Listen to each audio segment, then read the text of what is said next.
teman-teman, pernah nggak sih kalian menonton sebuah film dan merasa bahwa adegan di dalam film tersebut terlihat dramatis, emosional, atau bahkan estetik? Padahal dialog dalam film tersebut hanya sedikit atau bahkan nggak ada sama sekali. Nah, biasanya perasaan tersebut hadir karena ada yang namanya sinematografi. Apa itu sebenarnya sinematografi? Sinematografi adalah seni dan teknik menangkap gambar bergerak untuk menyampaikan cerita, emosi, dan makna visual dalam film atau media audio visual. Sinematografi tidak hanya soal kamera merekam, tapi bagaimana gambar itu dirancang mulai dari sudut kamera, pencahayaan, komposisi, warna, hingga pergerakan kamera. Jika sinematografi adalah cara sebuah cerita ditampilkan secara visual, maka pertanyaannya bukan lagi apa itu sinematografi, tetapi mengapa keberadaannya begitu menentukan dalam pengalaman menonton. Sinematografi penting loh, karena membantu penonton merasakan emosi cerita, mengarahkan fokus penonton, dan membuat cerita lebih hidup dan bermakna.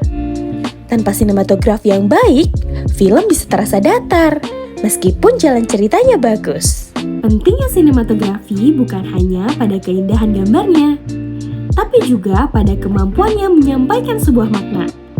Disinilah sinematografi dapat dipahami sebagai sebuah bahasa visual.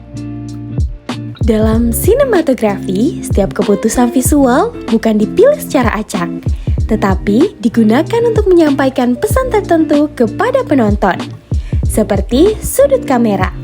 Sudut kamera dapat mempengaruhi bagaimana penonton melihat karakter, situasi, dan emosi dalam sebuah cerita.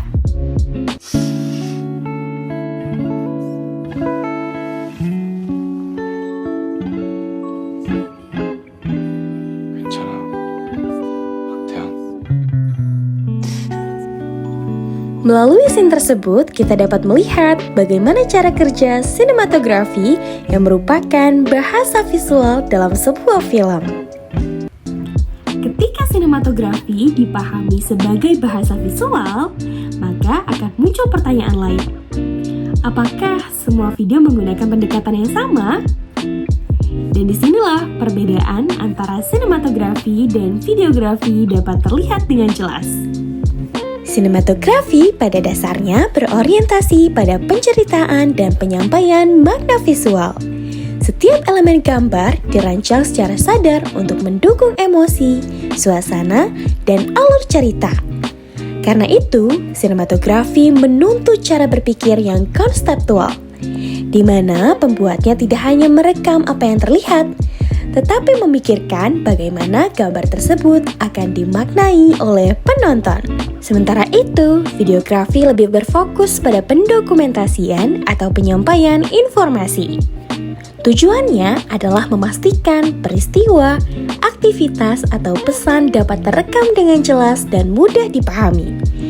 Cara berpikir dalam videografi cenderung lebih praktis, yaitu bagaimana menangkap momen yang terjadi secara efektif tanpa terlalu banyak manipulasi visual. Meskipun sama-sama menggunakan kamera, tapi ternyata sinematografi dan videografi memiliki cara berpikir, pendekatan visual, dan juga tujuan yang berbeda-beda dalam menyampaikan sebuah pesan. Jadi, diingat lagi ya, bahwa sinematografi bukan hanya soal keindahan, tapi sebuah cara berpikir dan berbahasa lewat gambar.